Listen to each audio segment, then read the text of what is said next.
Time to shred on the country blend. What's your country song? 8:43, 17 before 9. Ken Gontark in the morning. Good looking day today. If you get a chance to get out there and enjoy it. Plenty of sunshine, making it up to 61. And mostly sunny tomorrow. A few clouds around mid-morning as a dry front rolls in. We're going to make it up to 62 before it hits, down to about the mid-50s when we get home. 33 right now in the studio. Ronnie Witcher. Where's your protege, Ronnie? I don't know. We got forsook. Oh. Where's that word? We got stood up. stood up by Finley DeGraffenry. Yeah. He was our date this morning. Yeah, well. Well, you get used to being stood up after a while. Yeah. Yeah, you do, I reckon. What's going on? Hey, by the way, I'm listening to your music this morning. It's pretty good, but I want to put in a request. Right after all this, I want to hear the Spoon Lady. The Spoon Lady. Have you seen her on YouTube before? Yeah. That I love it. She cracks I love it. I feel barefoot. like I'm missing out on No, something. I showed you You on don't know the YouTube. Spoon Lady? That old lady that plays the spoons on her. Oh, okay, She's yes. good. She's good, man. I'm telling you. If you haven't seen the Spoon Lady, dear listeners, get yourself on YouTube on your computer and just enter it in there. The Spoon Lady. Spoon Lady, yeah, yeah. She plays with Chris Rodriguez. Is there? Yeah. I bet you she's a big draw. I mean, within the country where you can get her, she probably works a 30-mile radius around home, but doesn't get too far away from the front porch, maybe. Yeah, I think she works on a still back behind her back porch there. Nice. She is good, though. Honest engine. The lady's got talent. And you talk about a niche deal.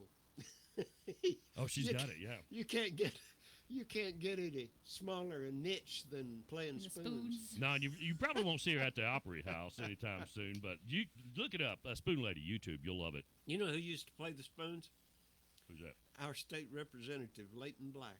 He could play spoons, and he could also do this magic thing with a silver dollar. He could flip it around between his fingers. You stand there watching that silver dollar just move across those fingers, and you couldn't figure out how he could do that. But he could make them walk. You know what I'm talking about? Yeah, I've seen people do that. I've tried to do that before. I never get it down. Kind of manual dexterity. Is that how the with your digits, huh? Is that how they twirl the baton, or is that something I don't different? know. Casey, I you were a didn't cheerleader, twirl a weren't you? baton.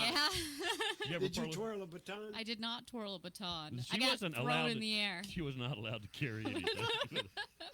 Did you ever think that the real reason that they made you a cheerleader was because you're so little? They can throw you around. Right? Oh, toss her like a paper airplane. Yeah, wee. She makes up for it, though, when she gets all those kids in the car. I'll tell you what, she got an army behind her. I do. I'm working on a, football team. Have you ever improved your driving yet? Oh, yeah.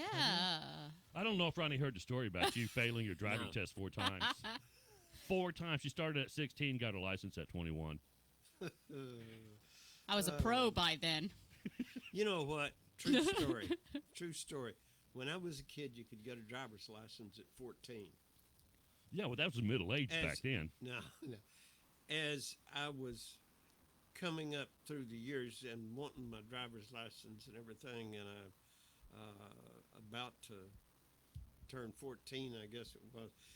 Anyway, I went ahead and went and bought me a car. I bought a 1937 Chevrolet from Uncle E.B. J. Daniel. Brand new? Who lived out on the old Lomita Road. No, it wasn't brand new.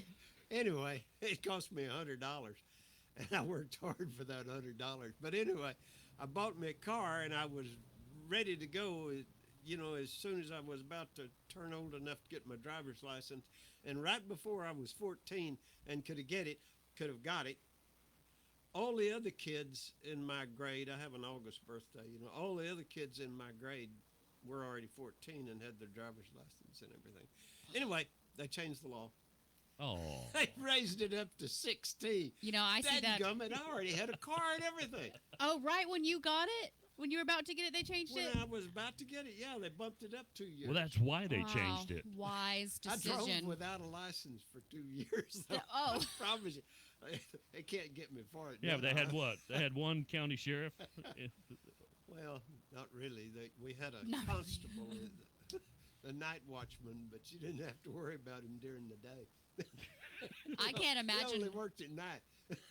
I can't imagine 14-year-olds right now driving around in these highways and everything. I cannot imagine. That's scary. That's as scary as like a bunch of me's out there driving. That is scary. 14. I'll tell you what kind of a world I lived in when I was a kid. We did have city policemen. There was always a policeman on duty. But anyway, we had this fellow by the name of Griffin. He was a farmer, lived out around Izora somewhere. And he was the night policeman for some time. And anyway, this was back in the days, the happy days, and we did drag racing up and down the streets and stuff like that. And anyway, Cow one night tipping.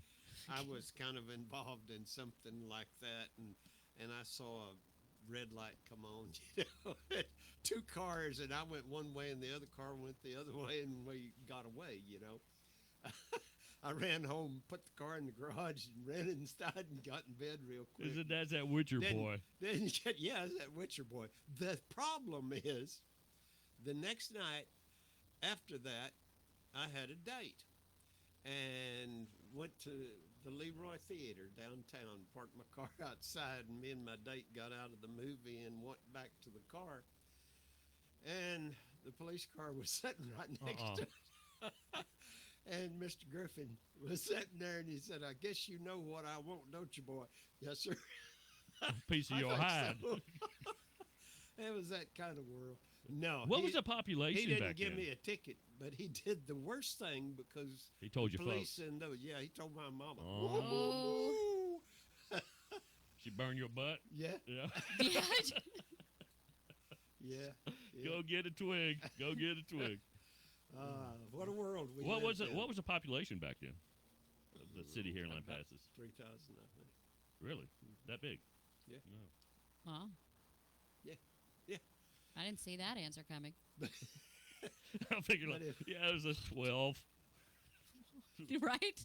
12, 14. Well, things, kind of figure the same way. Lomita didn't have many people either. Lomita had a population for a lot of years that they had on the city limit sign is 665. They did not count that other person. No. That other person? They did not vote Lomita, Texas, 666. You, you did not vote that. That was a big Yeah, joke. somebody They had to left move out. Yeah. Yeah. They left somebody else. So did you live in Lampasas or you live in Lomita? I lived in Lampasas, yeah. Our front door was right where the front door of the HEB store is. Oh, Is that right? wow. Yeah, that's where we live. Anyway, Didn't there used to be a car lot right down there in Key? up Where yeah, the in HEB front is? of that. Yeah. Yeah, up where the parking lot in the front part of HEB is. That was the Studebaker dealership when I was a kid. Studebaker. I would like to see old photos of Lampasas because I bet it'd be so different. I can't imagine, Oh, Ronnie probably still has some in his wallet.